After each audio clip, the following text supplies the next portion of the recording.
Je vous remercie. La parole est à Monsieur le Président Stéphane Lenormand pour le groupe IOT. Merci Madame la Présidente. Monsieur le Premier ministre, le projet de loi de finances à peine adopté, chaque jour apporte son lot de surprises et d'incompréhensions issues pour nous de hauts fonctionnaires déconnectés du terrain. D'abord, l'abaissement du seuil d'exemption de la TVA à 25 000 € pour les auto-entrepreneurs, puis les 15 millions d'euros destinés aux cancers pédiatriques qui disparaissent. C'était un travail qu'avait particulièrement poussé notre ancienne collègue Béatrice Descamps. La hausse de la taxe des billets d'avion à destination des territoires d'outre-mer et de la Corse, finalement, qui sera appliquée au 1er mars et qui laisse perplexe.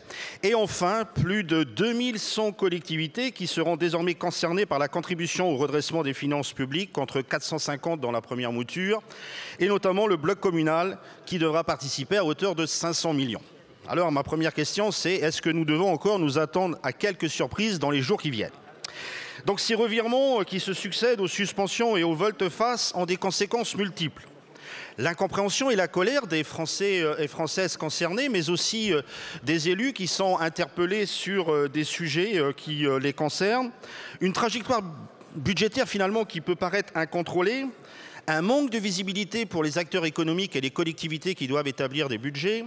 Et aussi une image peu flatteuse du gouvernement qui rejaillit sur l'ensemble des parlementaires. Quelles en sont les causes? Nous les connaissons. Les 3 derniers budgets ont été adoptés avec le 49.3.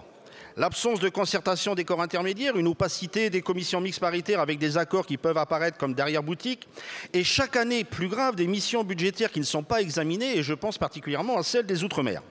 Monsieur le Premier ministre, si on peut comprendre le contexte compliqué de l'élaboration de ce budget, cela n'explique pas tout. La méthode d'élaboration de notre budget demeure archaïque, poussiéreuse et inefficace.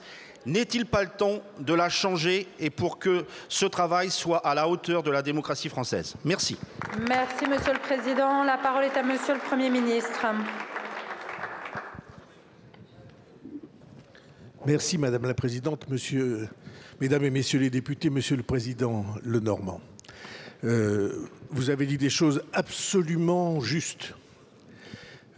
D'abord, en notant que les conditions d'adoption de ce budget étaient en effet sans précédent, inédites, puisqu'une motion de censure est intervenue dans le cours de la discussion et de l'adoption du budget.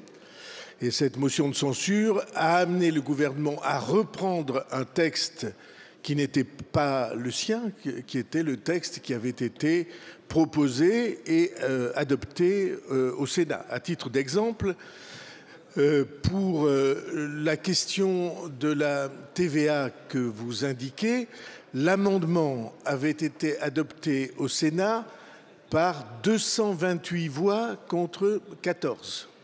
Donc il y avait un accord général sur ce sujet. Et puis il est apparu ensuite qu'il y avait des inquiétudes, et ces inquiétudes, nous allons essayer de les résoudre. Vous avez évoqué la question de la taxe sur les billets d'avion, notamment à destination de l'outre-mer. Il faut remettre les choses à leur place. Cette taxe, c'est une taxe de 7 € par billet. Et nous sommes, comme vous le savez mieux que personne, en train d'étudier les compensations possibles, notamment en tenant compte des carburants et de la nature des carburants qui pourraient être utilisés.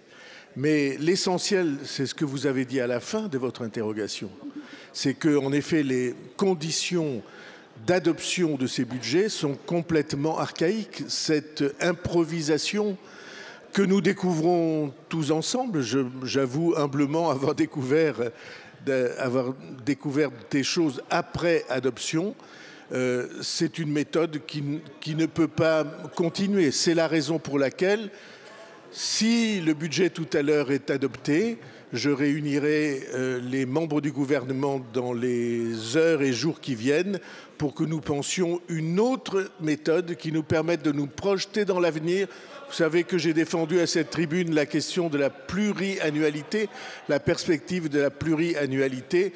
En tout cas, vous avez raison de dire que ce n'est pas la bonne méthode qui a été utilisée jusqu'à maintenant et nous allons en trouver une meilleure, je le crois. Merci, Monsieur le Président.